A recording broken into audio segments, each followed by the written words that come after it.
ओम श्री परमात्मने नमः। मैं प्रोफेसर हरीश देव अवस्थी अपने परम पूज्य गुरु जी वेद मूर्ति तपोनिष्ठ गीता उपनिषद पुराण और धर्मशास्त्र के विशेषज्ञ प्रोफेसर पंडित भगवत शरण शुक्ल जी के साथ में आप सभी का Awasthi Ayurveda anatomy yoga and spirituality channel पर हार्दिक स्वागत करता हूँ। गुरु जी सांख्य तत्व कौमुदी के श्लोकों की कारिकाओं की व्याख्या कर रहे हैं, जिससे कि सरल शब्दों में हम लोग उसको हृदयंगम कर सकें और उनका अनुप्रयोग कर सकें। तो जो पहला श्लोक है उस पर गुरु जी ने कल चर्चा की थी, जिसमें दुख त्रय की बात हुई और दुख से ही इस श्लोक का प्रारंभ हुआ है इस शास्त्र का।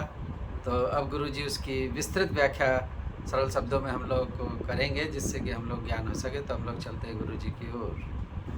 नमोस्तनंताय सहस्रमूर्तये सहस्रपादाक्षिशिरोरुबाहवे सहस्रनाम्ने पुरुषाय शाश्वते सहस्रकोटियुगधारिणे नमः।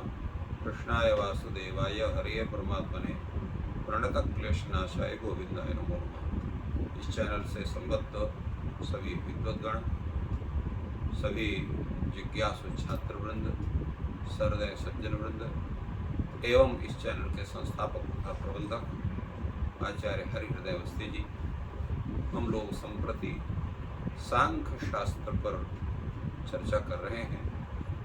कल प्रथम श्लोक पर चर्चा हुई थी। दुःखत्रया विघातात् जिज्ञासा तदपघात के हेतु दृष्टे सा भारता चेत नैकात्यंततो भावात्, ये इसका श्लोक है। प्रायः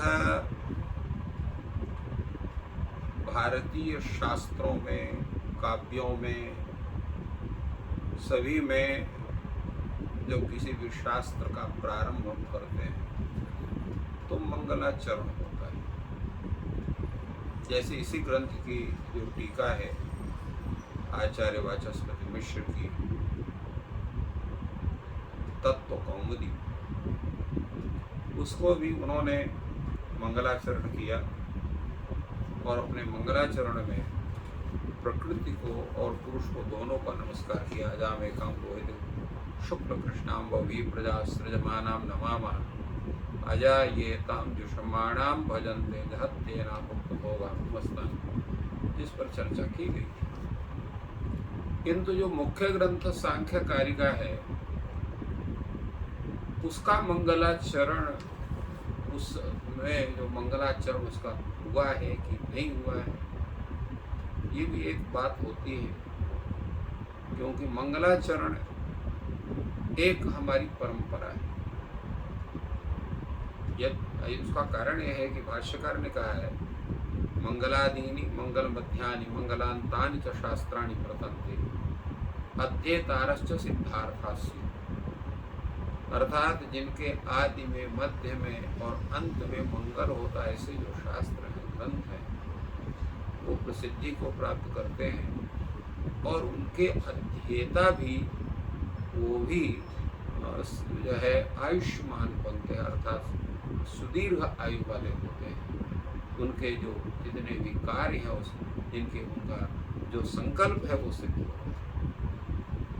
तो इस ग्रंथ का मंगलाचरण में यहाँ दुःखत्रया विघातात् में दुःखत्रय की चर्चा की। दुःखत्रय कोई मंगल नहीं है। लोगों को सबसे ज्यादा कष्ट जो है, हम लोग किससे डरते हैं? दुखों से डरते हैं। प्रायः हमारे सभी प्रयास प्रातः से लेकर के सायंकाल पर्यंत यही होते हैं कि हमें दुख ना हो, सुख ही हो। तो दुःखत्रय का जो कथन है वो मंगल कैसे हो सकता है, ये प्रश्न हो सकता है। उसका समाधान है कि वाक्य में पूरा पद जो है वो दुःखत्रय नहीं है, अपितु दुःखत्रय विघात है। तो दुःखत्रय का विघात तो स्वतः मंगल होगा, क्योंकि सुख क्या है? दुख का अभाव ही सुख है। दुख नहीं है तो सुख है। जैसे दिन क्या है या रात्रि क्या है? सूर्य नहीं है तो रात्रि है। प्रकाशा भाव ही रात्रि है और अंधकारा भाव ही दिन है। उसी ढंग से यहाँ पर दुःखत्रया विघात तीनों दुखों का अभाव अर्थात अंधकार अभाव जैसे प्रकाश का स्वरूप होता है और प्रकाश मंगलमय होता है, उसी तरह से दुखत्रय का विघात वो भी मंगलमय माना जाता है, क्योंकि उस सुख का स्वरूप होता है। तो इस तरह से इसका मंगलाचरण भी बनता है। अब यहाँ पर जो प्रसिद्ध टीका जिसकी हम लोगों ने चर्चा की है, सांख्य तत्व कौमुदी। सांख्य तत्व कौमुदी ये टीका नहीं है, एक स्वतंत्र ग्रंथ है जिसको हम लोग उसको इन सांख्य कारिकाओं का भाष्य कह सकते हैं।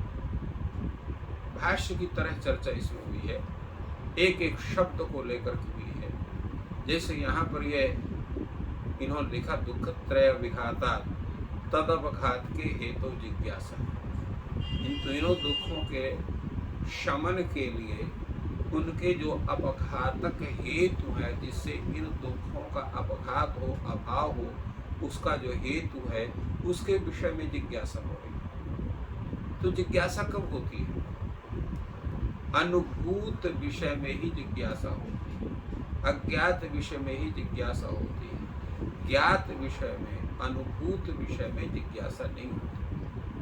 जो अननुभूत है, जिसका ज्ञान हमको नहीं है, जिसका अनुभव हमने नहीं किया है, उसी विषय में जिज्ञासा होती है। परंतु जिसका अनुभव है हमको, जिसका ज्ञान हमको है, उसके विषय में हमारी जिज्ञासा नहीं होती।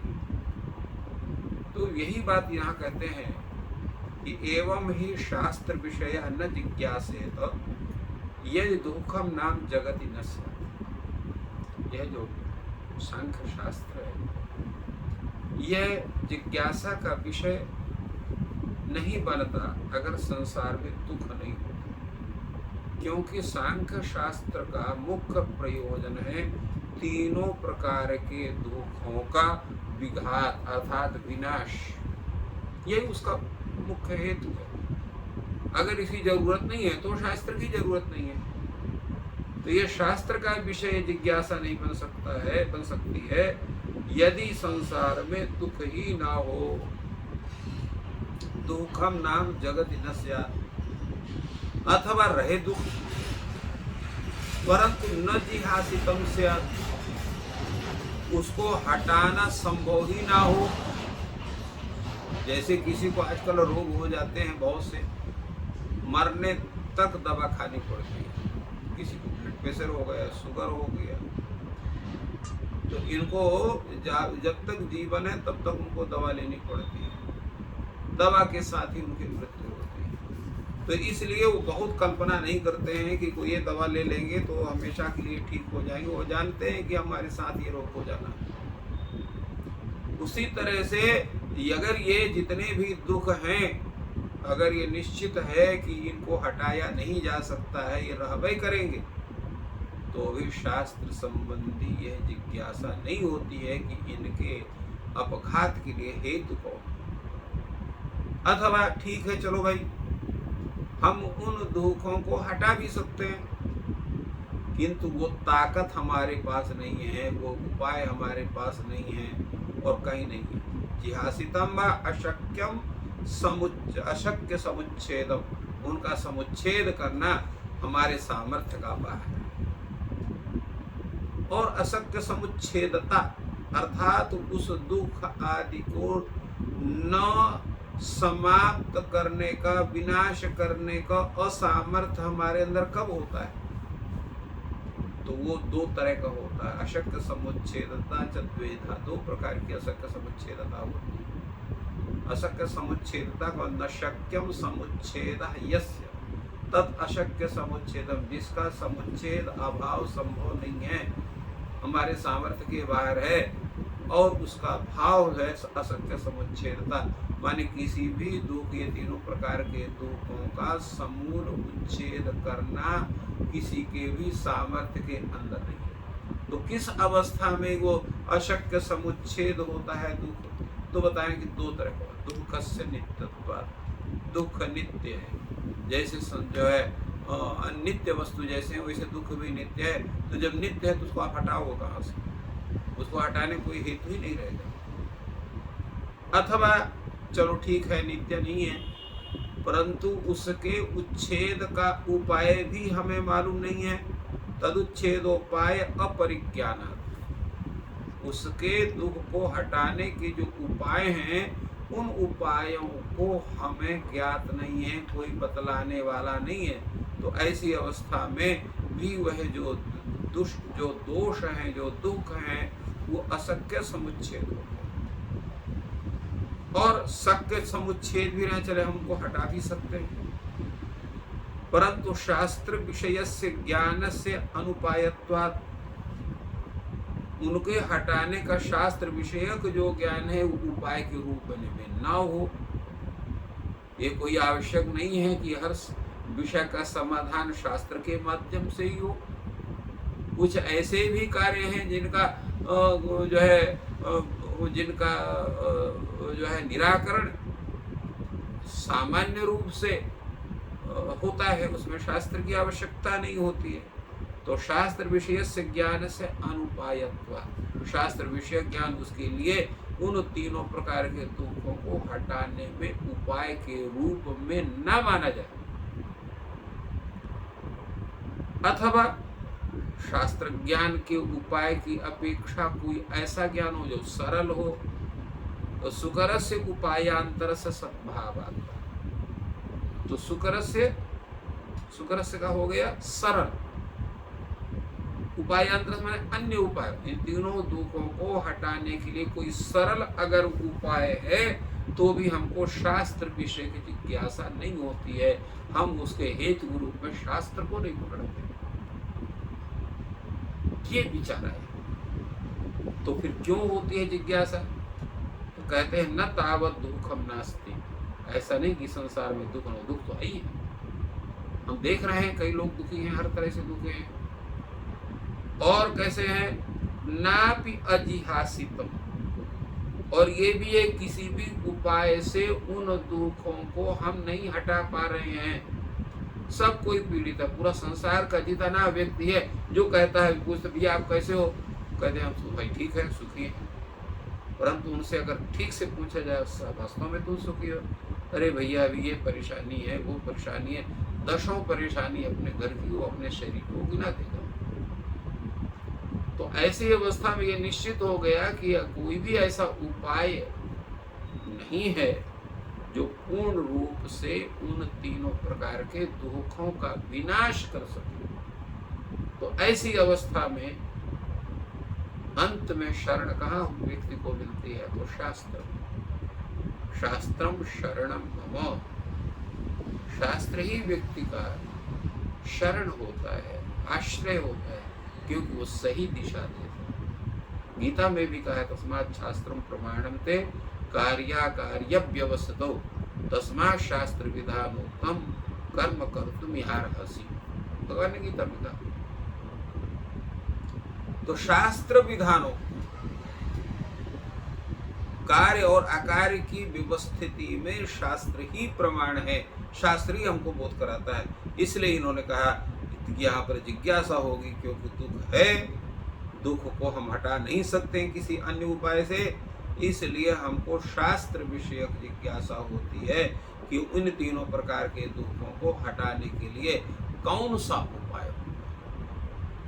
इसलिए यहाँ पर इस कारिका में कहा दुखत्रया विघाता तदपघात के हेतु जिज्ञासा दृष्टे सा पार्था चेत, दृष्ट उपाय से उसका व्यर्थता उसकी नहीं बनती है शास्त्र विषयक उपाय की। क्यों?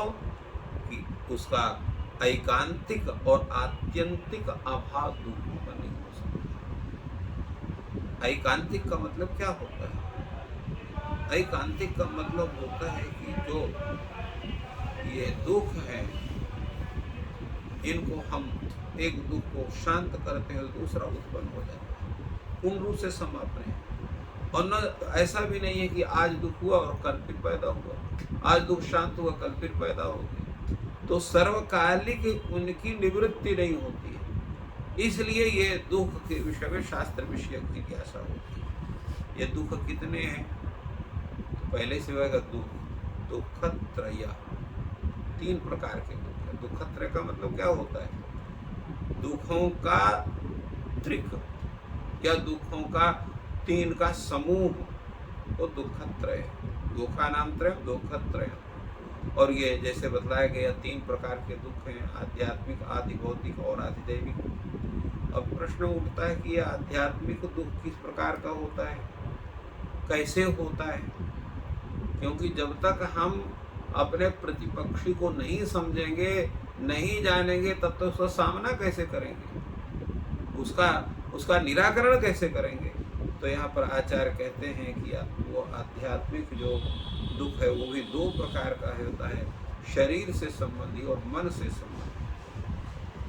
अध्यात्म का मतलब क्या होता है? यहाँ आत्मनिति अध्यात्म, जो अपने शरीर जो है आत्मावच्छिन्न शरीर से संबद्ध, जिसको आंतरिक कहते हैं। आंतरिक दुख होगा। आंतरिक दुख भी 2 तरह के होते हैं, एक शरीर से संबंधी, एक मन से संबंधी होते हैं। उसी को कहा कि तत्र आध्यात्मिकम द्विविधम, 2 प्रकार का है, शारीरम मानसम च, शरीर संबंधी और मन संबंधी है। तो शरीर संबंधी दुख क्या होता है? तो शरीर संबंधी दुख होता है कफ वाद पित्त का वैषम्य होना। जब कफ का वैषम्य होगा, वात का वैषम्य होगा, पित्त का वैषम्य होगा, तो अनेक प्रकार के रोग हमारे शरीर में उत्पन्न होंगे। उन रोगों की शांति कैसे बनेगी, उसका उपाय होता है। इसी प्रकार मानसिक रोग होते हैं, मानसम काम क्रोध लोभ मोह भयर्ष्या विषाद विषय विशेषा दर्शन निबंधनम। तो काम, क्रोध, लोभ, मोह, भय, ईर्ष्या, विषाद और विषय विशेष का आदर्शन, इनके कारण ये मानसिक दुख होते हैं। अब इन प्रकार के ये जो दुख हैं, तो इसके विषय में कहते हैं, अब इसमें जानकारी ये होना चाहिए कि भाई जो वात पित्त और कफ के वैषम्य से जो अनेक प्रकार के कष्ट हमें होते हैं, दुख हमें होते हैं, तो इनका जो है समाधान हम लोग कर देते हैं और अनेक प्रकार की औषधियां उनसे उनका समाधान हो जाता है। इसी प्रकार काम का है, क्रोध का है, लोभ का है, भय का है, ईर्ष्या है, विषाद का, विषय विशेष के आदर्शन से जो उत्पन्न है उसका भी हमारे हो जाता है। तो इस प्रकार ये अंतरोपाय साध्य होने के कारण ये दुख आध्यात्मिक दुख कहे जाते हैं। और हम इन दुखों के विनाश के लिए, उनके अपघात के लिए हमें इस शास्त्र विषय जिज्ञासा होती है। तो आज हम लोग इन्हीं शब्दों के साथ जो आध्यात्मिक जो दुख है उस पर हम लोगों ने चर्चा की, और इसके बाद जो है जो आदि भौतिक दुख है, आदि दैविक दुख है, उस पर हम लोग कल चर्चा करेंगे। इन्हीं शब्दों के साथ आप सभी को धन्यवाद ज्ञापित करते हुए और अपनी वाणी को विराम देते हैं। तो इस प्रकार गुरु जी ने जो दुख त्रय हैं उनमें चर्चा चालू की है और बहुत ही सुंदर बात बताई कि जैसे अंधकार होता है तो अंधकार कोई चीज़ नहीं है। जैसे ही प्रकाश किसी भी चीज़ का हो जाए, चाहे दिए का हो जाए, चाहे सूर्य की रोशनी का हो जाए, तो अंधकार अपने आप समाप्त हो जाता है। ऐसे ही दुखों को हमें समाप्त करना है और उसी की चर्चा चल रही है। ईश्वर आपके दुखों को समाप्त करें और सुख की प्राप्ति कराएं। आपका दिन शुभ हो। धन्यवाद।